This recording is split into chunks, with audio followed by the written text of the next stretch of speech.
네, 자 이거는 이재명 후보 본인이 고른 한 장의 사진입니다. 중학교 진학을 포기해야 했던 소년공 시절의 모습입니다. 이 후보 본인은 이른바 흙수저보다 더 빈곤한 무수저였다고 그 당시를 회고하고 있습니다. 이런 성장 배경은 그의 정치적 동기가 되기도 했습니다. 시민운동에 적극 나서는 변호사로 이름을 차차 알렸고 성남시장 시절에는 박근혜 전 대통령 탄핵을 가장 먼저 주장했습니다. 이른바 사이다 화법으로 전국적 인지도를 쌓았습니다. 경기지사 당선 이후 선거법 위반 혐의로 재판을 받으면서 위기가 왔지만 무죄가 선고되면서 유력한 대선 주자로 자리매김했습니다. 자, 이제 집권당 대표주자로 대통령 선거에 나서게 된 이재명 후보 앞에는 대장동 의혹을 포함해서 만만치 않은 과제들이 놓여 있습니다. 송락규 기자가 짚어보겠습니다.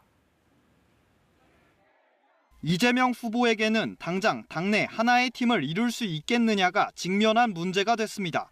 이낙연 후보 측이 긴급회의 끝에 무효표 처리 방식에 대해 당 선관위에 이의 제기를 하기로 한 겁니다. 경선에서 그간 사퇴한 후보들이 얻은 표를 무효표 처리를 하지 않았다면 이재명 후보 최종 득표가 과반에 미치지 못하는 상황이 된 데 따른 겁니다. 사실상 경선 불복 아니냐는 해석이 나옵니다. 저의 정리된 마음은 정리되는 대로 여러분께 말씀드리겠습니다. 늘 차분한 마음으로 책임 있는 마음으로 기다려주시기 바랍니다. 당내 과제는 원팀이 가능하냐가 된 셈이고 검증대에 서게 된 후보에게 관건은 대장동 의혹입니다. 이 후보는 국민의힘 게이트라고 규정하며 제도 보완을 내세우고 있습니다. 단 한순간도 미루지 않겠습니다.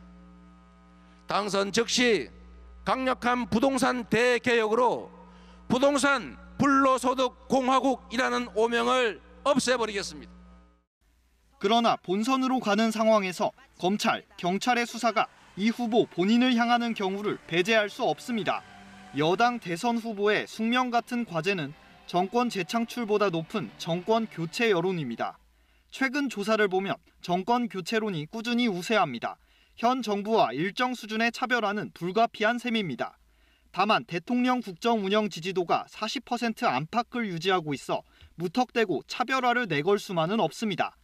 이 후보 측은 부동산 대책 등에서의 차별점 마련을 고민 중입니다. 이 후보를 알린 대표 공약이지만 당내에서도 비판적 시각이 있는 기본 시리즈 공약에 대한 포퓰리즘 공약 논란, 그리고 가족과의 욕설 등 사생활 문제도 본선에 나서게 된 이재명 후보의 과제로 꼽힙니다. KBS 뉴스 송락규입니다.